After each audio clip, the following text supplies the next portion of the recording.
This is something I typically work on with my clients, and it's this all or nothing thinking.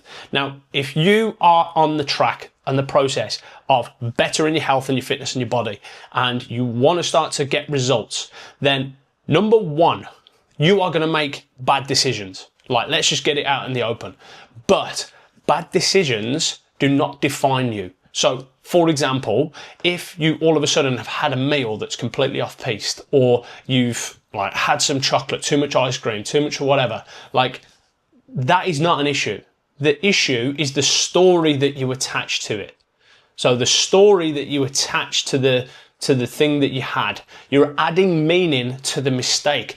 It doesn't mean you're a bad person. It doesn't mean that you're going to lose all your progress. It doesn't mean that you're going backwards. It doesn't mean that you can't achieve it. It doesn't mean all those sorts of things. That's just your inner critique doing its absolute best to keep you safe and standing still, because your brain doesn't want to change at the end of the day. So it's going to give you those little signals every now and again.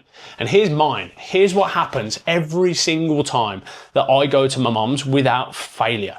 Like, it's just habitual. As soon as I walk in the front door of my house, right, or the house where I grew up, I'd open the door, I'd walk in, I'd shout up the stairs, all right, mum, or just see where she is.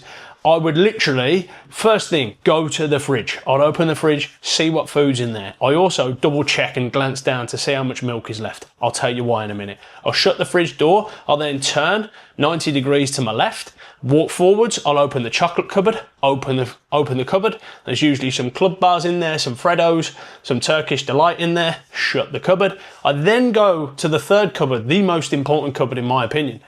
We open up the cupboard and there's an absolute plethora of cereal, loads of different cereal. And in my mind, if I can see that there was milk when I observed and opened the fridge and there's a lot of it, game on, right? So I can see, and by the way, I don't know why my mum has like 15 boxes of cereal. Like, she just does. And it's all the good stuff as well. Anyway, point being with that little story, habitually, from a kid, it was ingrained for me when I came home from school that was my process. Like, I needed to feed myself. I needed to overeat and overcompensate. So that is sort of wired.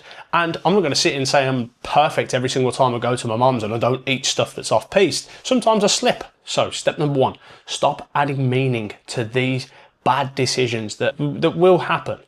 But here's what we need to do next. Step number two, you need to hit a reset button, like literally reset button. You need something to get you back into flow. So the simple thing that we talk about is grab yourself a glass of water and drink a glass of water. That is just a cue in your mind to say, right, the mistake is gone. You can't do anything about it. Now we all need to focus on getting on the horse as fast as we can. So step number one is hydrate, just cleansing the body, just flushing it through. Step number three, we then just continue as normal, like straight back in the mix. We go, right, next meal is normal. We just continue. We either go to bed if it's late, or we wake up next morning, we continue where we left off. Like, that is the fastest way to get back on the horse, because the easy thing, if at step one, you've attached meaning to it, you will hit not the reset button, you'll just go all in. You go, right, okay, now I'm going to just mess up the weekend. I'm just going to go off piste, eat all this stuff and all these sorts of things. So we're at step three, next meal normal. Step four, get some movement in, change your state. People rely on food and drink to change their emotional state. You can do it by physical activity. That's why when you go to the gym, you feel so good, or you train, you feel so good. So just go for a quick walk around the block, 5-10 minutes. That's what I did before this video, and you can see it. I've got my energy, I'm in flow, I'm moving. So I've changed my state. Then question number 5, just reflect on it, but from the mindset of a journalist, not the judge. Journalist, not the judge. And what I mean by that is, journalist on the outside of the courtroom is just observing, seeing the data, seeing the story, just, okay, well, how does that all come together? The judge inside is going, you're a bad person, shouldn't have done that, now you're going to go backwards, da da da da. So if you can put yourself into the mindset of a journalist and just report on it, well, what happened?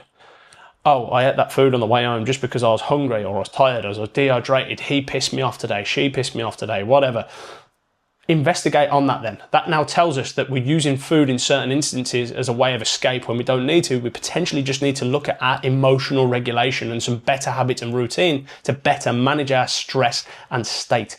And if you want help with that, please drop me a message or a comment below, and I'll be in touch with you to help you out in terms of how you can get back on the horse as fast as you can and continue making progress.